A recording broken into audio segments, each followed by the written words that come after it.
पुरुष किसी को दोष नहीं देते हैं। यदि कोई भूल हुई है, यदि कुछ अनुचित घटा है, तो उसमें हमारी साधुता में कमी है, हमारी कमी है। हमारी कमी ना होती तो ऐसा क्यों होता? दोष न होते हुए दोष को स्वीकार कर लेना, यह साधुता है। और बहुत से लोग ऐसे होते हैं, हठपूर्वक गलती करेंगे और आप उनकी भूल उनको बताइए तो आपके शत्रु हो जाएंगे। आपके शत्रु नहीं, हमारे महाराज जी कहते थे, भक्तमाली जी, कि कलयुग में पंडित जी उत्तम माता पिता और उत्तम गुरु बनने का उपाय क्या है? उत्तम माता पिता बनने का उपाय क्या है? उत्तम गुरु बनने का उपाय क्या है? बोले यही उपाय है कि वही माता पिता कलयुग में उत्तम माता पिता हैं। बेटा कुछ भी करे, बेटा बेटी टोके नहीं, चाहे जो खाएं, चाहे जो पिएं, चाहे जो करें, चाहे जहां जाएं, कुछ ना बोले अरे बाबूजी बहुत अच्छे हैं, मम्मी जी बहुत अच्छी है। और आप सब कुछ उनको कर रहे हो, आपने टोक दिया, करे इतनी रात तक कहां थे, कहां घूम रहे थे, कहां खाया, घर में भोजन नहीं करते हो, कहां भोजन करके आए, क्या खाया, किन लोगों के साथ घूम रहे थे? तो आप दुश्मन हैं पर उनके। फिर आपको ऐसी ऐसी घटनाएं, हम जिनको जानते हैं, माता पिता को बच्चे ने ही कैद करके रखा है, नजरबंद करके रखा है। किसी से मिल नहीं सकता, किसी से जुल नहीं सकता, शरीर से असक्त हो गया, खुद अपना मोबाइल पकड़ नहीं सकता। कहने को वह बेटा है, पर बेटा होने पर भी कंस से 10 कदम आगे है, कंस से 10 कदम आगे है।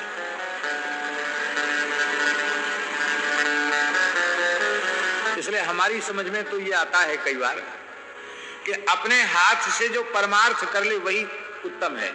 आगे संतान क्या करेगी भरोसा मत करो, इतना भयंकर समय है। आप इसे सेवा समझते हो, आने वाली पीढ़ी समझेगी बाबूजी तो दिमाग खराब था, जो गऊ में इतना पैसा खर्च करते थे, साधुओं की सेवा में इतना पैसा खर्च करते थे, अरे क्या होगा इनमें, ये फिजूल खर्च है। उनको ऊट पटांग तरीके से पैसे में आग लगाना फिजूल खर्च नहीं समझ में आएगा। गौ सेवा, संत सेवा, अतिथि सत्कार, दीन दुखियों की सेवा, ब्राह्मणों की सेवा, परोपकार, परमार्थ, इसमें धन लग रहा है, उनको समझ में आएगा कि ये तो फिजूल खर्च है।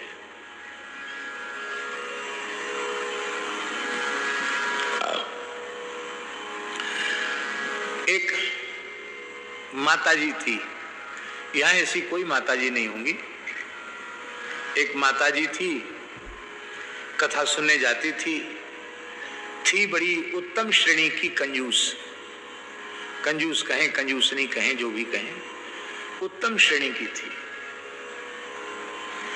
पर कथा में कोई व्यास जी ऐसे थे कि वो बार बार दान पुण्य की बात, परमार्थ की बात कहते थे। तो बुढ़िया ने कही क्या बताएं, जीवन में तो कभी कुछ किया नहीं, लेकिन अब हम निश्चय करते हैं कि कुछ न कुछ हम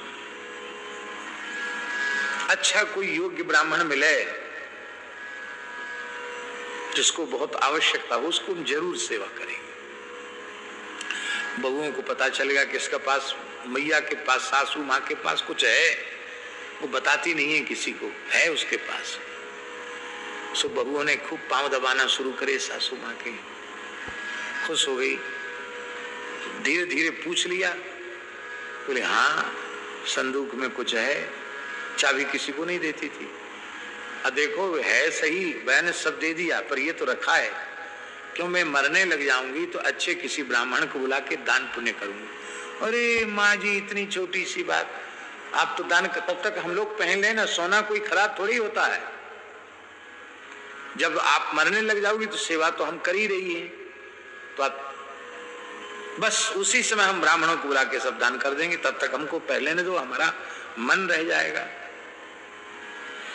वो बेचारी बातों में आ गई, उसने अपनी संदूक खोल के एक बहू को गले का सोने का हार और एक को कमर की करधनी, एक को हाथ के सोने के बड़े बड़े चूड़ा सब पहना। 3 बहुएं थी, तीनों को सोने के आभूषण बांट दिए। जैसी बुढ़िया की मृत्यु की वेला आई तो बोलती बंद हो गई। अब बोलती बंद हो गई तो बेचारी बोले कैसे, और तीनों बहुओं सेवा में उपस्थित थी। तो बड़ी बहू को उसने इशारा करके कहा, समझ गए, कमर पे हाथ धर के कहा कि लाओ सोने की कोंदनी लाओ, किसी ब्राह्मण को दान कर दें। अब बोलती तो बंद हो गई है।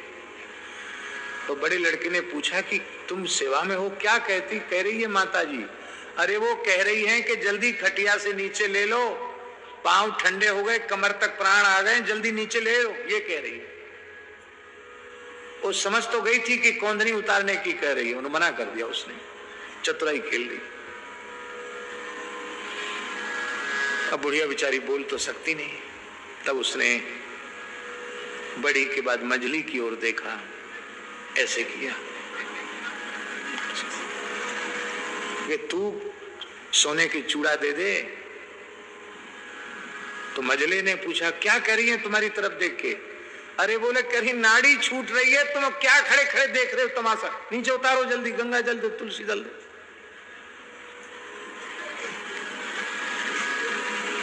बुढ़िया तो हाहाकार भीतर से कर दे, हाय इसने भी धोखा दे दिया। ये सबसे छोटी वाली ने एक भोली भाली है, ये तो धोखा नहीं देगी। तो कातर नेत्रों से छोटी वाली की ओर देखा। छोटी वाली के पति ने पूछा कि माँ क्या कह रही है? कई सासू माँ कह रही हैं, अभी तक तुम लोग क्या कर रहे हो, तैयारी करो ले जाने की। क्यों? प्राण कंठगत गयो भयो भुआलू, गले तक प्राण आ गए हैं और कब तक की प्रतीक्षा करोगी? तीनों पुत्रों ने जैसे मैया को नीचे धरा, प्राण निकल गए। एक फूटी कौड़ी दान नहीं कर सकी। भली घटना झूठी हो, किसी ने बना ली हो, दृष्टांत के रूप में हो सकता सत्य भी हो, ऐसा हुआ हो। इसको तो व्यास जी सुनाएंगे तो अच्छे ढंग से सुनाएंगे, क्योंकि व्यास जी को थोड़ा कहने का ढंग बहुत अच्छा है। अब इन्होंने सुन लिया, जरूर कहीं ना कहीं किसी कथा में सुनाएंगे जरूर। सजा के सुनाएंगे हैं? सजा के सुनाएंगे जी, सजा के सुनाएंगे, सजा के सुनाएंगे। इसीलिए पवित्र कर्म मन में आवे तो तत्काल करना चाहिए। पुत्र पौत्र उनका भरोसा नहीं करना चाहिए। ये तो भगवान बड़े भाग्यशाली हैं, किसी पुण्यात्मा के हृदय में सेवा का भाव जागृत करते हैं। संसार में एक से एक सामर्थ्यवान लोग पड़े हैं, सेवा का भाव सबके मन में जागृत नहीं होता। सेवा का भाव उसी के मन में जागृत होता जिसे भगवान अपना मानते हैं।